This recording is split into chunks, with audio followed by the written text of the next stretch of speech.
on the Gophers Sports Network from Learfield. Welcome to Gopher Basketball Weekly with Niko Medved. Brought to you by Buffalo Wild Wings, the official sports bar of March Madness. Now, here's the voice of the Gophers, Mike Grimm. All right, we're off and running. It's our first ever Gopher Basketball Weekly with Niko Medved. We're at Buffalo Wild Wings on campus, right next door to Williams Arena. I am Mike Grimm, along with Justin Gard. Justin, good to see you as always. It's great to be back. Yeah, here we are. It's great to be back. It's crazy. I'm trying to figure out the right spot for my chair. Yeah. Did you put me over here on purpose, like way away? I feel like I'm isolated. I did not. The head coach said, let's put Gardsey on the... Why does Gardsey have a chair? Yeah, exactly. Grimm was behind this. I'm telling you. I believe it. I believe it. So I'm going to angle this way and just be over here. Coach, good to see you. Good to see you guys. Just out of curiosity, what was your radio show like at Colorado State? We did it in the evenings. Okay. So it was evenings. We did it at a place called Lucky Joe's, which is kind of an iconic bar in Old Town Fort Collins. Who's clapping? Who's been there before? All right. Lucky Joe's. So fans. You know the Lucky Joe's. And then it was in the evening.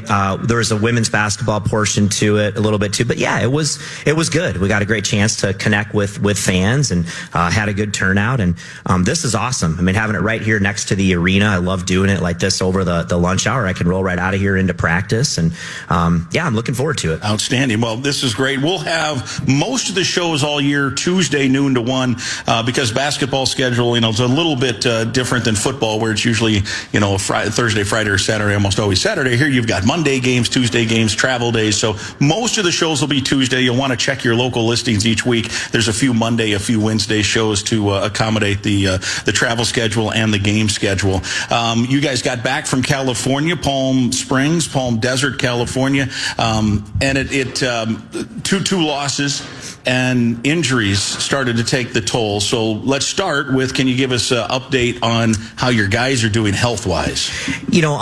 Unfortunately, we did not get some good news, after the trip. We kind of suspected it, but, clarified it yesterday that, Chauncey Willis is going to have to miss the rest of the season, unfortunately, with a broken foot. So that's a huge blow. It's a huge blow to him. He's such a great young man, and he's got an incredible story, and huge blow that way. So we confirmed that Monday, which is what we thought had happened, in the first game against Stanford. I think it was 3 minutes into the game. Rob Viola is not making a little bit of progress, but still, knee is bothering him. So we don't know when that will be back. We're still, working on trying to get BJ Ahmed back.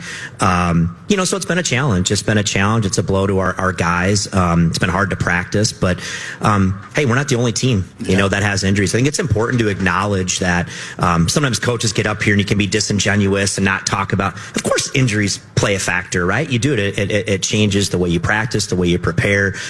Your guys who you're counting on, are not there. But at the same point in time, listen, whining about it doesn't do anything. We still have to find a way with the guys that we have to get the most out of them. No one's going to feel sorry for you. We're not the only team that deals with injuries. And so we just got to go and buckle up, and we will. This group will keep fighting.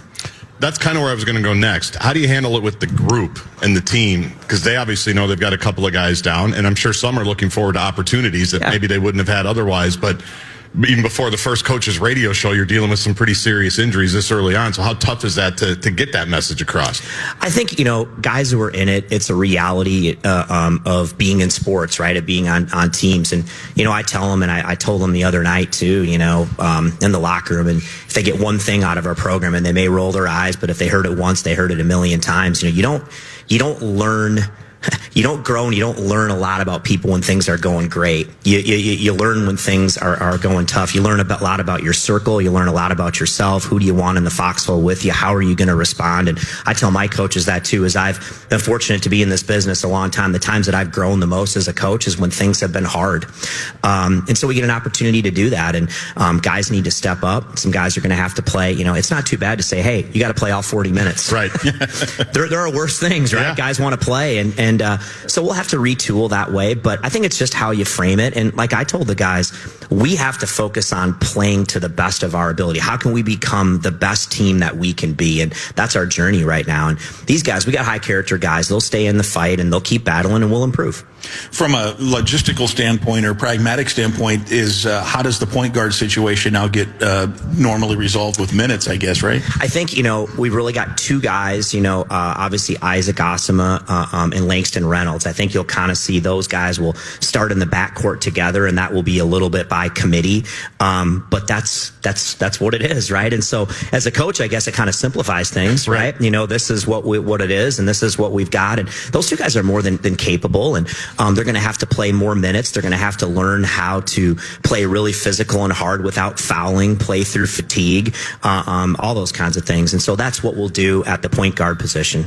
And I got to get the timing right. Were you on campus yet for the Iron 5, or were you still in high school? I was still in high school that way, but it's funny. I actually had a recollection of myself back to that, and in some ways that's kind of what it is, and guys are going to have to log a lot of minutes, and that's okay. And we just have to rethink, as coaches, how can we do this? Do we have to play a little slower at times? How do we manage our timeouts? How can we get guys in strategically before media timeouts to maybe get them a little bit of a longer break? Manage fouls. Guys are going to have to learn if they have 2 fouls in the game. Sometimes I don't want to say giving up a basket, but sometimes you can't put yourself in harm's way. You know what I mean? To pick up that third, even if it means you maybe give up something because we just can't afford to have you on the bench. Yeah. You also mentioned to us just before we came on the air, you can't even have 5-on-5 practice with all scholarship guys now, right? You're using managers and maybe not even getting a full 10. Yeah, I think that's coaches stuff, fans, but that's been really hard for me. Practice is my favorite thing about coaching. I love practice. We put a lot of time into it. That's really where you improve. And that's been a challenge, because we need to practice our execution on both ends, but it's been really hard. We don't have enough numbers to do it. And then two, when you have to play guys so many minutes, you're just, God, we can't get anyone else hurt. How hard do we practice, today? And for having these 7 guys, the amount of time, what we put, almost 3 hours this morning into what we're going to do here today for about an hour and 15 minutes after this. But you just got to try to be, creative and maximize it any way you can. Yeah. What do you come up with? That was kind of going to be my question. If you can't really do what you want to do practice-wise, how do you get the closest to it? I think, you can double down at some of the skill and teaching stuff, small groups, the 2-on-2, the 3-on-3, really using your coaches and stuff as IDs, in offense and defense. So you're just kind of doing a lot more breakdown, that way. Maybe some of the 5-on-5, the coach, don't have enough guys to go live, but maybe we can do more of like pseudo walkthroughs, at speed, almost like they do in football. And that's really it, 4-on-4, 3-on-3, just really try to get creative that way and put them in similar situations and actions that they're going to see in the game. There's nothing that replaces the 5-on-5. But again, you got to control the controllables. That's all you can do. And somehow there's going to be a way that, I'll always look back and say, man, I became a better coach through this because I had to get creative, and guys will become better players having to, maybe play a bigger role, play through fatigue, do some things that are maybe out of their comfort zone. And that's what we build on. If one of your coaches needed to give you a few trips up the floor in practice, who's most likely on your staff to be able to do that? And least likely? Power rankings for the fitness of your coaching staff. Okay, so first and ability. Yeah, so first of all, Joe Desmond's sitting over there is as good as anyone we've got on our team. He could give you some trips, yeah, I can tell. But he's not technically, the coach, so to be out there, but he is 3-and-D. He is a college version of like a Jaden McDaniels kind of deal. Better shooter. Not as long, not as good of a defender, but he's good. Out of our coaches right now, it's tough. They're all bad right now. They're too old. I can't do it. I mean, Armand tried to get, the other day get out there. It's not good, anymore. And I've seen too many coaches when they get older, they get out there and, it's an Achilles. For sure. And that's the last thing we need. You don't need one of those little tricycle things for your foot. No. We got enough guys on the IR. I don't need an assistant on the IR. I can tell you that. Well, there was one year where I think a manager popped an ACL, right? Yeah. I was thinking, what are we doing here? We had guys that were hurt, and a manager's got to have surgery. I'm going to tell you what, though. It was bad enough. Like, we were down whatever guys, and there's 8 minutes left in the Santa Clara game the other night. And I look down, I look back, and there's Jalen Crocker Johnson, limping up the court. And Aaron, he goes to me, Coach, you can't make this up, man. And I was like, oh my God, did something, he's dealt with an ankle. Thank God it was just, re-sprained it again and whatever. But, yeah, we can't have a coach go down either. Can't have that. That said, a little bit short-handed. Obviously, the first part of the Santa Clara game didn't go the way you wanted. They hit everything. You guys couldn't find. Yeah, you guys couldn't. You guys couldn't hit anything. They hit everything, and that spells not the way you want it to go. But the closing factor, when you only had 7 guys, it was a good effort in terms of closing the gap, finishing strong, hitting some shots.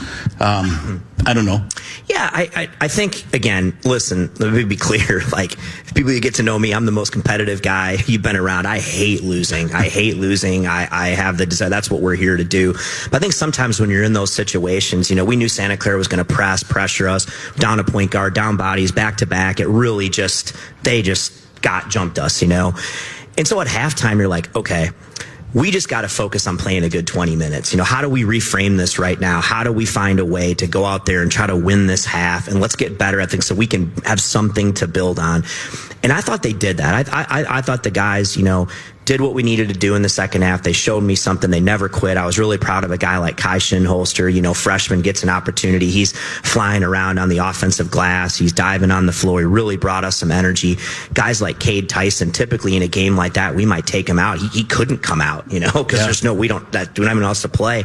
And he's almost, in the second half, throwing up in the time because he's given you everything he has, And so there's some toughness in that group, and that's something to build on. And like I told him, I said, you look around the room right now and you learn a lot about your teammates and yourself, who's going to stay in the fight when things are tough.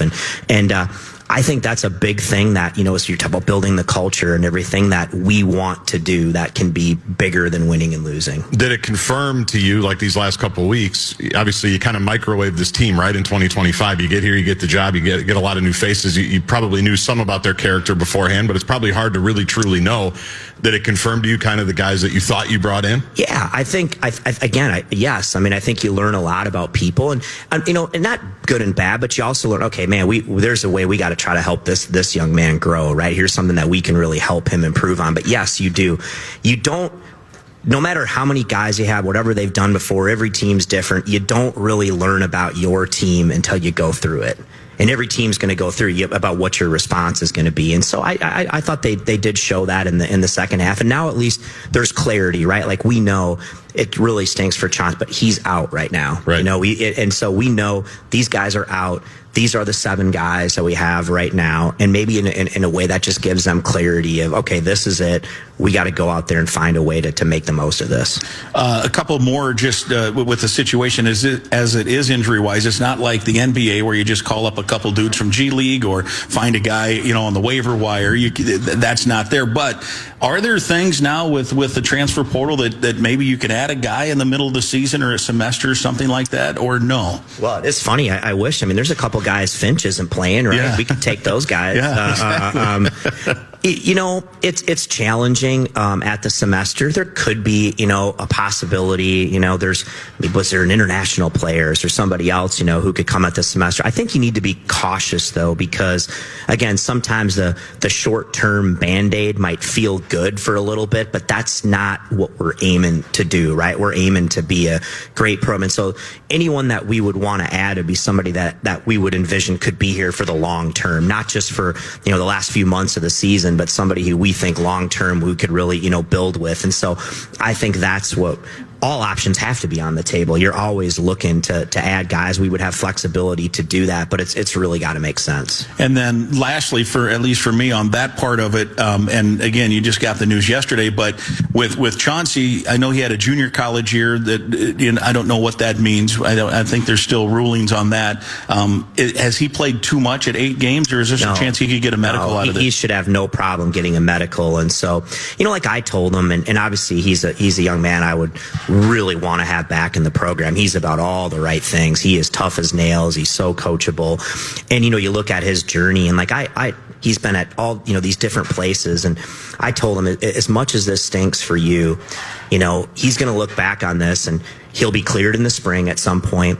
You get to be where your feet are. You've learned a lot already from playing, being here in the summer. You get an opportunity to watch and learn and kind of see the game from a different side right away in the spring. He has a full spring, full summer. And I said, you'll have a much better season next year than you would have had this year, just with your experience and being in the same place. And you'll look back on this next year at this time and you'll realize, man, in some way that was meant to be for me. And as hard as it was at the time, I grew through that. Let's take a break. We'll come back. We'll recap more California. Also, Big Ten season starts. Unbelievable. How about that? Already here in December. That is on tomorrow night, Wednesday, and we'll talk about that as well. We want to ask all of you each and every week, you can come to Buffalo Wild Wings for Gopher Basketball Weekly with Niko Medved all season right here. It's the Buffalo Wild Wings University of Minnesota location. Buffalo Wild Wings, a proud sponsor of Gopher Athletics and the official sports bar of March Madness. Stay with us. It's Gopher Basketball Weekly with Niko Medved from Learfield. Toyota-thon, Toyota-thon, Toyota-thon is on. Oh, what fun it is to drive a new Toyota today. Hey, Jan from Toyota here, reminding you Toyota-thon is on. Make your holiday wishes come true with the new Camry, RAV4, Tacoma, and more. All right, let's sing it together this time. Toyota-thon, Toyota-thon, Toyota-thon is Dealer on. inventory may vary. Toyota-thon ends January 5th. See your participating dealer for details. Toyota, let's go places. Do you know how plastic bottles become shirts, shoes, or backpacks? What happens when your recyclables leave your curb? Can they really become something new? Visit WM.com to learn how WM helps turn your plastic bottles into everyday products, giving materials a second life. WM has the recycling infrastructure, innovation, and expertise to serve our Twin Cities community and care for our planet. The recycling process starts and ends with you. Visit WM.com to learn more. Visit the University of Minnesota Bookstore, your destination for the area's largest selection of U of M and Golden Gopher apparel, gifts, and novelties for fans of all ages. From the latest styles to timeless favorites, it's your one-stop shop for all things Gophers. And when you shop here, you're giving back because every purchase directly supports the University of Minnesota. Stop by our campus location or shop anytime online at bookstores.umn.edu. Go Gophers!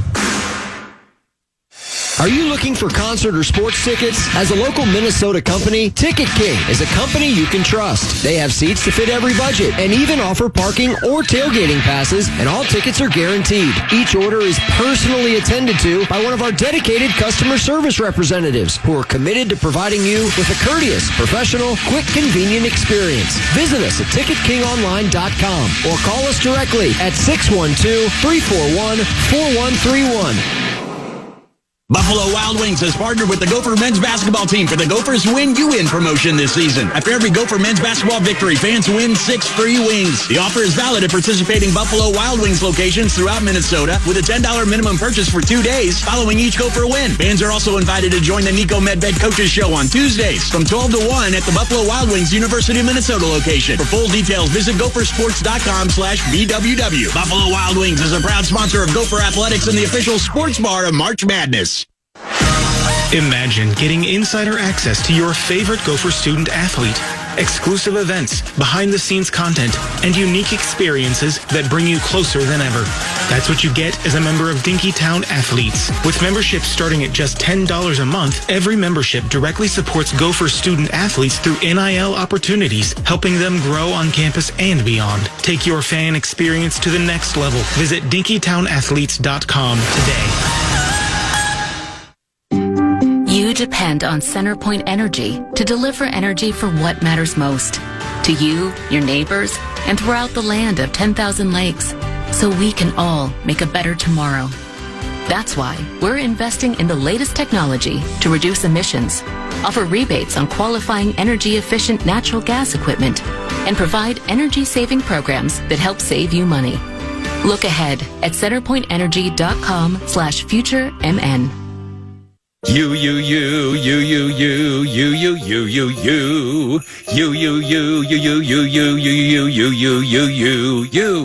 This holiday season, don't forget to put you on your gift list too. Treat yourself to scratch games from the Minnesota Lottery. You.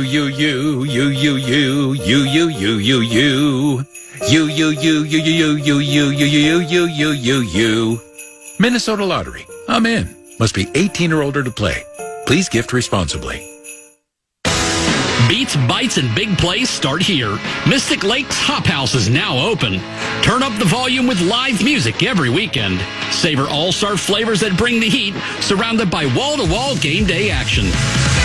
Legendary nights are on tap at the Twin Cities' newest sports bar and live music destination, Hop House. Now open at Mystic Lake Casino Hotel, proud sponsor of Gopher Athletics. Details at mysticlake.com. It's the year-end sales event with the Ford crew. It's sales event time, Sam. Temperatures are dropping, but the deals are just getting hot. Time for our annual Ford Holiday Gift Guide. Oh, yeah. Hard to go wrong with great deals on trucks and SUVs from Ford, America's all-time best-selling auto brand. Don't forget the first rule of holiday gift giving, Hank. What's that, Sam? Always remember to treat yourself, too. Well said. Based on Automotive News Almanac historical data and industry-reported sales data from 1909 through 2024 CY.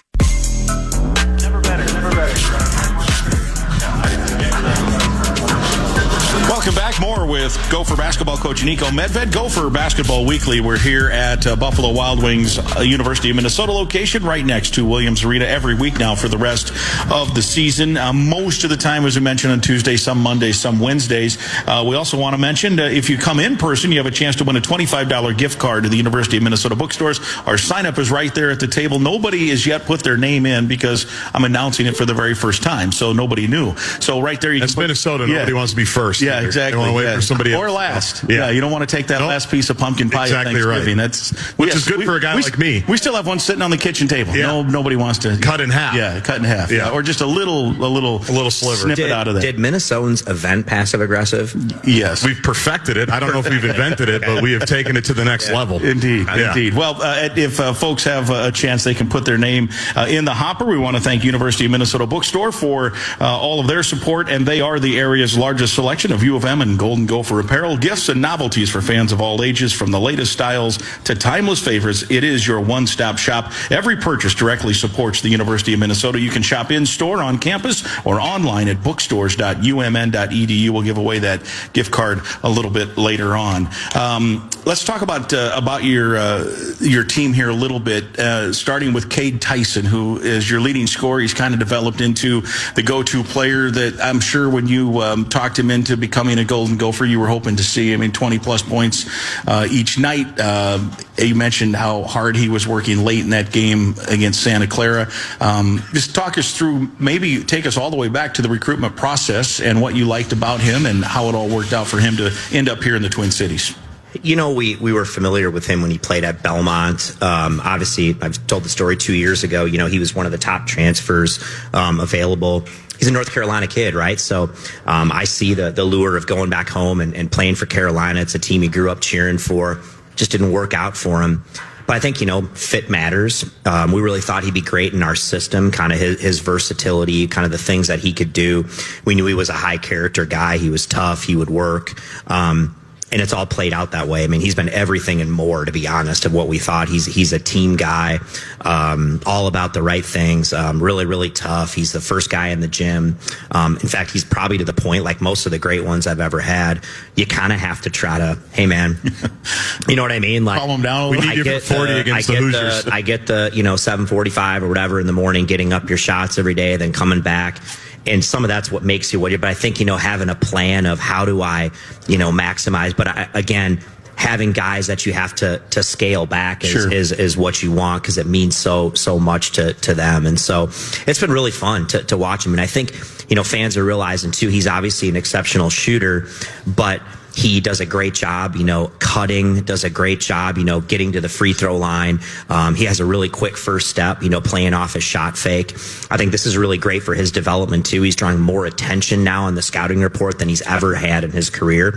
So he's going to have to continue to learn how to play through that, they're not helping off him. So how do you become a better screener? How do you find ways to give yourself up on cuts sometimes, for the betterment of the team? And so I think all those things, playing through maybe more help in a post up or a drive situation than he's had to in his career. So I think, as we keep attacking it with him, how do we continue to help him grow as a player? But yeah, he's been a fun one to be around. Well, it was fun. I go back to the North Dakota State game. being at that game, and you remember the first handful of minutes, nobody was scoring, and then all of a sudden it felt like Cade hit like 10 shots in a row, and you go, oh, that's how they're going to do it. Okay, got it. But guys were finding him as well, right? And that I thought was the cool thing, is that the guys understood, like, this guy's on a heater. Let's find him. And that sometimes it was a great stretch there that really just took that game and put it totally in control. Yeah, and he hasn't looked back, as far as that confidence of, being that guy. You miss 3 shots, you got to take the 4th one like you made the first 3. That's how you have to play. And I think we have an unselfish group, guys looking for each other. I think it's become harder, again, as you get scouted, it becomes harder to get, easy shots. It's just going to get harder and harder as we get into conference play. You just have to be more committed than ever, right, of trying to get great shots as a team. But, he's been really fun to coach, and I think he's going to continue to get better as the season goes on. And, how is he going to respond to being the top of the scouting report every night? How is he going to have to do that playing, basically never coming out of the game, sometimes guarding bigger guys, maybe have to guard more bigger guys now just based on, numbers of what we have. But how is he going to respond to that? He really showed me he's going to give you everything he has, but that's going to be a challenge for him. And that's one that, like, I've tried to tell him, is like, this will help you grow as a player and become better and better for now, obviously. And then I think he's got a career at the next level. Some other guys that have come in, obviously most of your team are transfers. Bobby Durkin was a guy you brought in from Davidson to be a shooter. And he was hitting some shots in California. And when he's hitting shots, that is his purpose, right? Yeah, he's got a toughness about him. He's a shot maker. He went through that stretch there a couple of weeks where, man, he could not make one. I felt bad for him, but like I just said, listen, I don't care how many you miss. You got to keep shooting. They're going to come. He puts in the work, and he just needed to see one go down. And so it's been fun. Last few games, he's really, playing with a lot more confidence. And again, he just got to continue to grow. I think it's been fun for him too. He's taking a step on the defensive end. He's got to learn to use his length more. He's not the quickest guy in the world. He's going to have to guard smaller, quicker guys. And I think he's been doing better that way. But one thing about Bobby Durkin, he's going to do everything you ask him to do. If you ask him, hey, Dirk, you're going to have to, this is what's got to take place. He's going to do it almost to a fault sometimes. You almost wish sometimes you'd have a little bit more, screw off, coach. You know what I mean? I'm going to go do. You got to have a little bit of that sometimes. You need coachable guys, but there's sometimes, you can't be overthinker. You got to go and play the game. Yeah. Speaking of that, you mentioned where he went through that stretch. The team went through a little bit of a stretch where it was hard to buy a 3. You guys, when you recruited these guys, you look at the career percentages, they were all pretty good shooters. So as a coach, how do you live with that? It isn't like you went and recruited a bunch of guys that were shooting 18% at their previous stops. So you're missing a bunch of shots as a team for 2 or 3 straight games. I think, you go through that sometimes. Those are just the ebbs and flows of basketball. I think the first thing you always look at is shot selection. Okay, are you taking good shots? And, there are times when it's like, hey, maybe we could have taken a better shot than that. We're not unique to this, but I think, a few games ago we had a paint touch, you're shooting 60%, non-paint touch, you're shooting 28%. Okay, well, are we taking too many shots where the ball doesn't touch the paint? But then sometimes if you're taking great shots and they're not going in, you just got to keep shooting, and when teams are paint collapsing and you're kicking it out and you're wide open, you got to be willing to shoot the ball. And sometimes you go through a little bit of a slump, you can hesitate. You know what I mean? And you shoot sometimes, should I shoot that shot? I guess I'm open, I'm going to shoot it. Or you start driving it, when you're open, and then you end up getting a worse shot later in the shot clock. So it's a combination of all those things. But usually guys go back to the mean, right? Whatever that is. And if they prove that they can make shots, they're going to make shots. And so hopefully we've hit a little bit of a mean. We've shot a little bit better here. We need to do the same thing from the free throw line. And because, the margin for error shrinks now, right? So you've got to make up margins any place you can. Have you picked up, speaking of free throws, the baggage that Minnesota fans have about free throw shooting? Oh my God. Have you picked that up here? It's like some of these people, it's like, they even got Niko, the guy there is like 80% for 15 years, the last 15 years, and now it's happening. What's going on? Post-traumatic stress syndrome or whatever, missed free throws or whatever. I get it,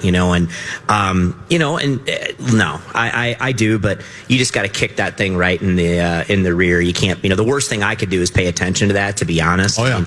listen, there's guys that have to continue to work at free throw shooting. There's guys who are really good free throw shooters, but it's a balance. Everybody's different. Every team's different. Guys do practice free throws. Some guys maybe need to have a better routine. We do pressure free throws in practice. But it's been weird this year. There's been some games where we've shot it great from the free throw line. It almost seems like it's one or the other. We've been great, or we've just kind of gone off the deep end in a couple of these games, and a few of them really hurt us. Obviously, the Stanford game I thought was right there. The San Francisco game was right there, I thought, for the taking, and clearly, we missed too many front ends of 1-on-1s. Those things kill you. You run a good possession, you get fouled in a close game, miss the front end, and they go down and score. Those are huge swing plays, and players know that.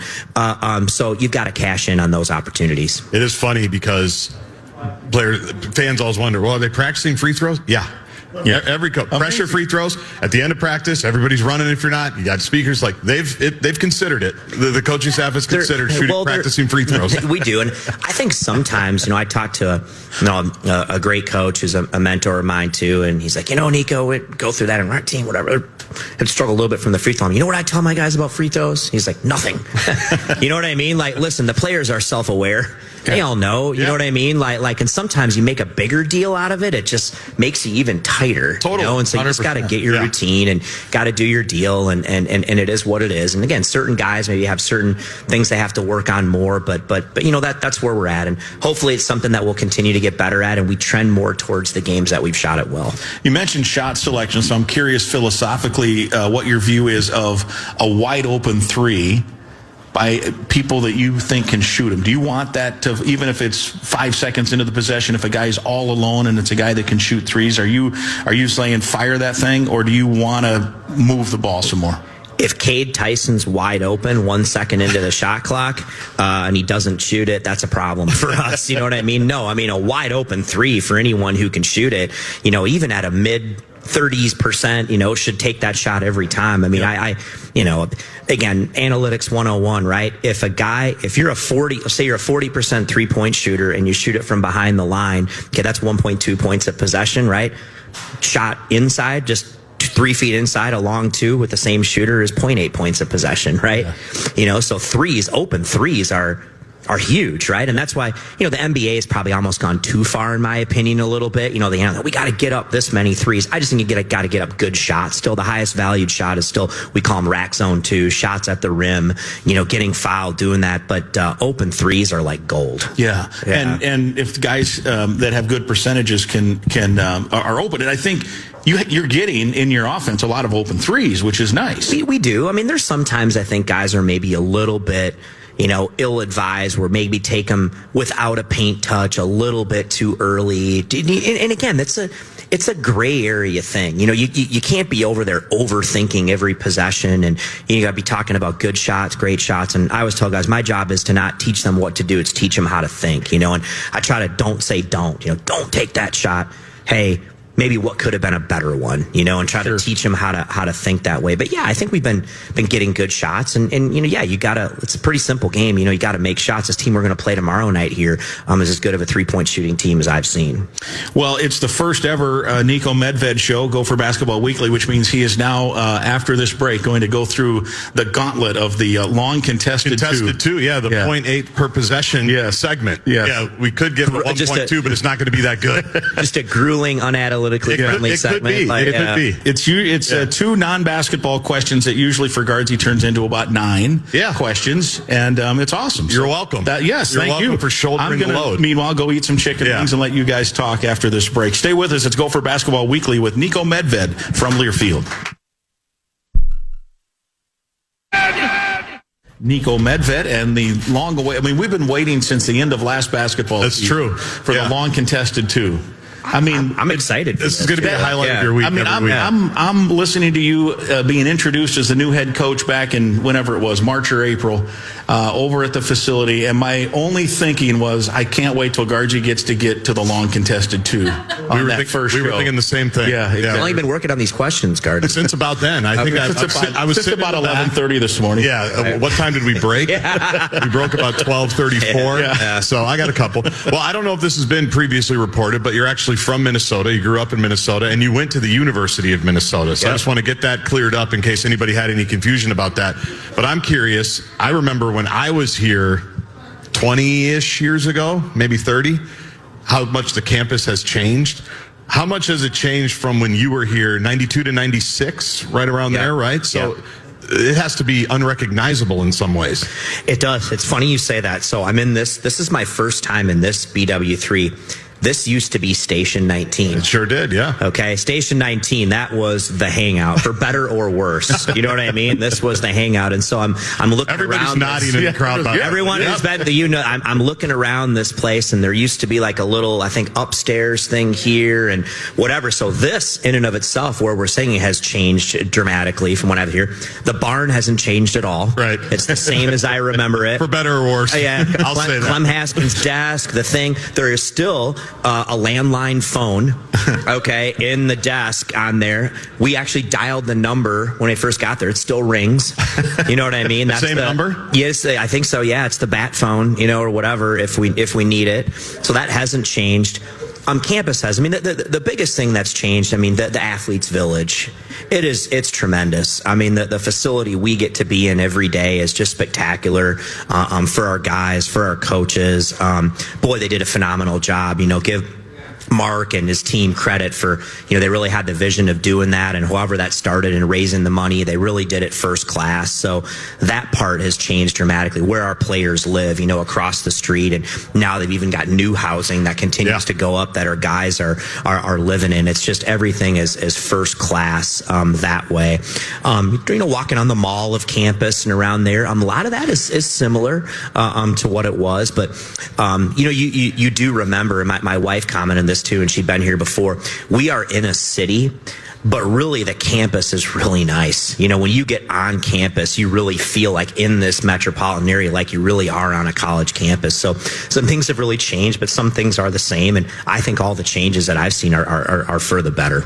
You mentioned the living situation. What was your living situation like in college? Where did the team live? And I know you roomed with a couple of the guys over here. So what was it like? Probably not as nice as the apartments that I see across from Athletes Village. Oh man, they were kind of all over the place. 616 10th Avenue Southeast, right down there, down the street from Evan Scholars was the apartment.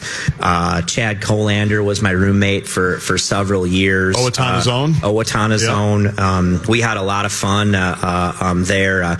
All those guys, I remember how many times, Trevor and Heidi Winter now were over at our place, and it's hard to see him playing for the Badgers right now. We don't talk about the Winters. We don't talk about that. Yeah. You can still be friends with him if you want. I've drawn the line with Trev. Yeah. We used to text a lot. Yeah, it's not happening anymore. That's fine if that's what he wants to do. Yeah. Let your kids have their own thoughts and feelings. That's fine. I'm not going to do it that way, but whatever. They kind of lived all over the place, though. It was kind of spread out. It was different, but not nearly what these guys have now. The furnished apartments, everything's there. It's literally across the street. The amenities that these guys have is just unbelievable. Really, really first class. Is there a place that you wish was still here on campus, like a restaurant or a store or something that from the 90s that maybe we wouldn't know about or remember? The subs at the Big Ten. Yeah. Ooh, yeah. That's a great answer. Do you know, I for whatever reason, at that place, Sally's is still here. It's a new Sally's, yeah. Is it? Okay, I remember that. I haven't been back to Stub and Herbs yet, but the Big Ten, so that was a classic. You're walking back from class and you wanted to get one of those. You just went with the whole big. So good. Wasn't it good? Oh, and so something that I haven't had, but every once in a while it'd be kind of cool to go over. And what would your order be? Because did you rotate sandwiches, or were you one sandwich? So this is what the long contested Q is. This is the hard hitting. You got to learn more about Niko. You're putting me on the spot, but it was the turkey, and you had like kind of the mayo and the vinegar, right, and the thing on there. And I can't remember the whole. Was it a foot, or was it even bigger than a foot? The whole. I'm not sure. I don't remember, because we had one in Hopkins for a really long time. I was going to say, there's somebody that's still trying to make them. Right. Well, so this is way in the weeds, and thanks again to Buffalo Wild Wings for hosting us for the show every week. But Hopkins used to have a Big Ten, and then the owners split up. It's a new place now, but because of the subs, everybody loves them. They brought them back during COVID for a brief time. and now they're trying to bring them back again. So it's still the vision of the sub is still living on in downtown Hopkins, but it's not something totally consistent. Hey, can I be careful though? I want to say that the wings at BW3 are pretty good here too, They're right? outstanding. You know what I mean? We're gonna have them every Tuesday. We're going to have them every Tuesday. So there's no Big Ten down here anymore. No Big Ten anymore. No Station 19. No Station 19. That's probably better for me. Yeah, people could come. As the story goes, you could come here during like halftime and intermission back in the day when they played hockey Station at Mariucci. Like you got a little ticket, you came here, and I'm sure that went well. There were no issues with that. I know what else has changed. That's good. When I first went to college here, I guess when I came back, the old Mariucci was connected, right? Yep. So I tell you what, some of those times you would go down in the hallway and the smell. Oh man, the pads from the old hockey, that was tough. Yep. So what they've done now and having their own little area over there is a lot better for everybody. Yeah, that makes sense. That's for sure. Yeah. Anything else? I mean, that was like 3 or 4. That was nice. Yeah. That was excellent. Good work. We waited a long time for it, and I think you hit expectations. And now I want a turkey sub. Yeah, that does sound good. Yeah, that does sound good. I'm gonna eat my wings. Yeah. Okay. Yeah, have some wings. All right, we will preview Indiana and Minnesota. That game tomorrow night, 6 o'clock. We'll take air. Al Nolan and I will take air at 5:30. Stay with us. It's Gopher Basketball Weekly with Niko Medved from Learfield. Gopher fans know the power of a great team. M Health Fairview University of Minnesota Medical Center is ranked the #1 hospital in the Twin Cities by U.S. News and World Report. This is more than an award. It's a reflection of our team of doctors, nurses, and staff who deliver world-class care so you can be at the top of your game. As the official healthcare provider of Gopher Athletics, M Health Fairview is proud to serve people across the state.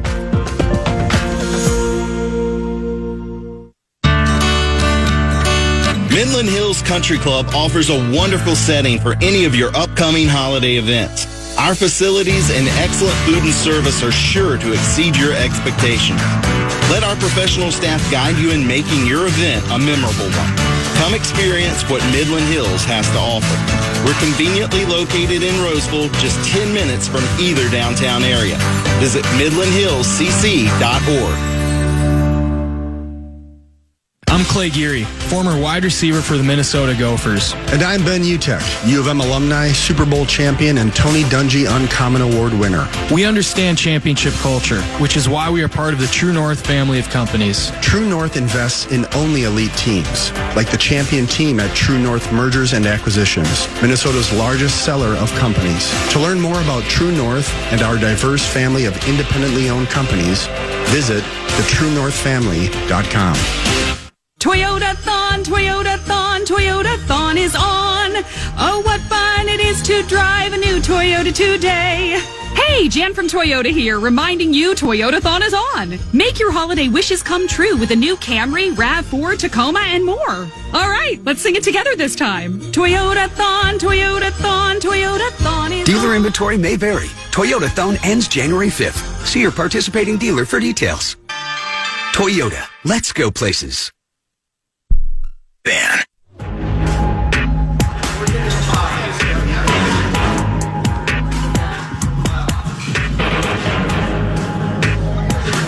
Welcome back. It's our final segment, Gopher Basketball Weekly with Niko Medved, Mike Grimm, along with Justin Gard. We're at the Buffalo Wild Wings. You can join us each week, usually Mondays or Tuesdays. Tuesdays most days. Next week, by the way, it'll be a Monday show live, noon until 1 here at the restaurant. Gophers will be flying to Purdue Tuesday and playing Wednesday night. Tomorrow night, it's Indiana. We do want to thank Buffalo Wild Wings, a proud sponsor of Gopher Athletics and the official sports bar of March Madness, for hosting us each week here at the on-campus location. Nice crowd today, Coach, on your first one. Yeah, huh? I really appreciate everybody coming to show up. That really means a lot, and so that's awesome. And I got a comment too. You know, we're in Palm Springs, Palm Desert, and I look out there before the first game, and there's more Gopher fans there than any other school, and more than I anticipated being out there. And I thank you. These folks were there. Yeah. I told our staff, I'm like, man, I know the program's down right now, and that's our charge, but when we get this thing going, there's something's going to happen here. I already know it. I feel it. Gopher fans and Gopher Nation is going to start to really show up and do that. So I can feel it. Again, I know that from being here in my experience, but that really means a lot. And listen, I get it, from a fan's perspective, and they want to win. They should expect to win. They want it, but stick with these guys. Just keep coming out, battle. We're gonna battle. We're gonna fight, and I'm telling you, there's gonna be better days ahead for Gopher hoops. Yeah, and I brought up that Iron 5 group because that really kind of set the tone for that whole regime, right? For the 43-year-old, remind me of the Iron 5. I'm embarrassed. I'm like the Iron. I don't. That was what, like Clem's, was it his first year or second year? First or they were second, down to 5 or 6 guys, and they had an okay record, but the community just embraced it, and that basically set the play hard, mantra, play tough, and people embraced the program.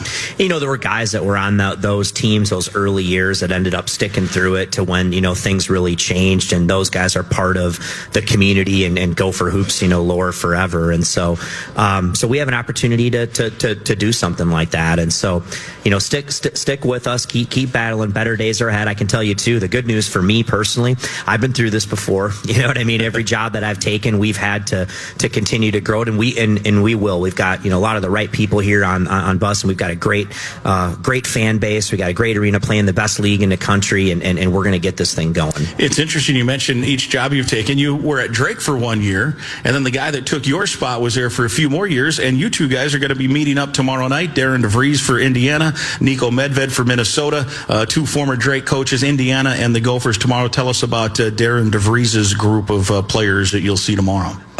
Boy, they're really impressive on film. They're playing at a high level. They're playing at a high level on both ends of the floor. It's a very good defensive team, but what really pops off the charts is, their offense, the way they shoot the ball. His son Tucker is just an exceptional shooter and scorer. He's got great size, great feel.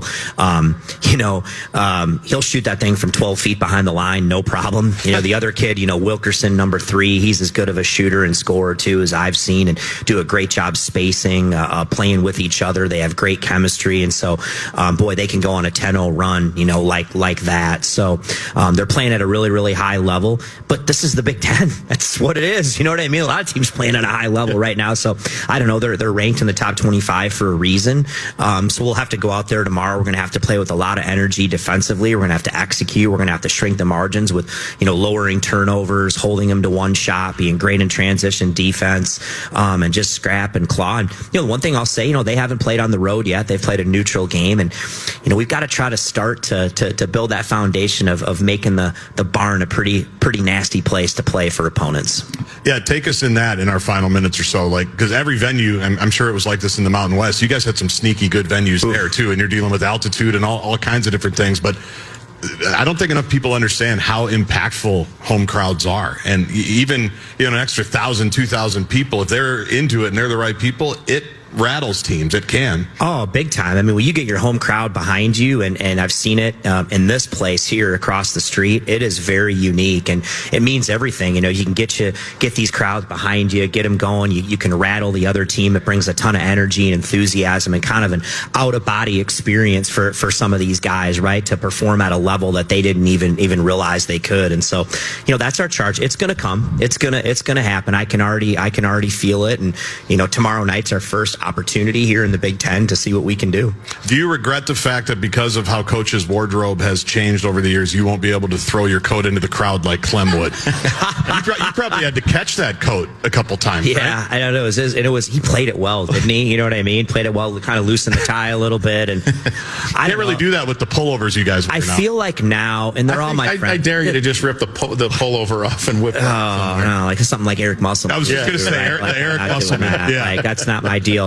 I feel like now, and they're all my, I know them all, but the officials are too sensitive. I do that. They tee me up, and you know what I mean? Like, I think Patino got a tee for throwing the tie, right? The jacket they were fine with, but the tie was over the line, apparently. Yeah. I think since it is now a rule, if a coach throws anything, it's an automatic tech, which wasn't the case. We used to be a proper country. Exactly. Exactly. Yeah, I mean, gosh, don't have, just got to get over it a little bit. Too sensitive right now. Yeah.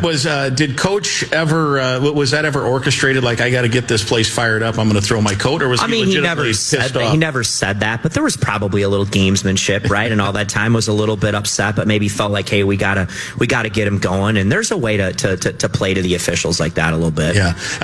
How is we got about 30 seconds in terms of that? Your demeanor on the sideline. At what point does it get to the point where, all right, I may have to yell at a ref? Feel, you know what I mean? It's just a feel of how things are going with the team. If you feel like, somebody's not giving you a fair shake, they're missing too many things, they're not communicating with you. But, you got to pick and choose your battles. That's what I do. Yeah. Yeah, I was going to say, you should be answering that question, Grim. All right, Mr. Ref. It was our first show, Basketball Weekly with Niko Medved. Thanks so much. Good to see you. Thanks, everybody, for being here. See you tomorrow night. Go Gophers. Our thanks to Dan Roboff, Michael Tackett, Michelle Train-Traversy, and Joe Desimon. We appreciate it. This has been Gopher Basketball Weekly with Niko Medved from Learfield.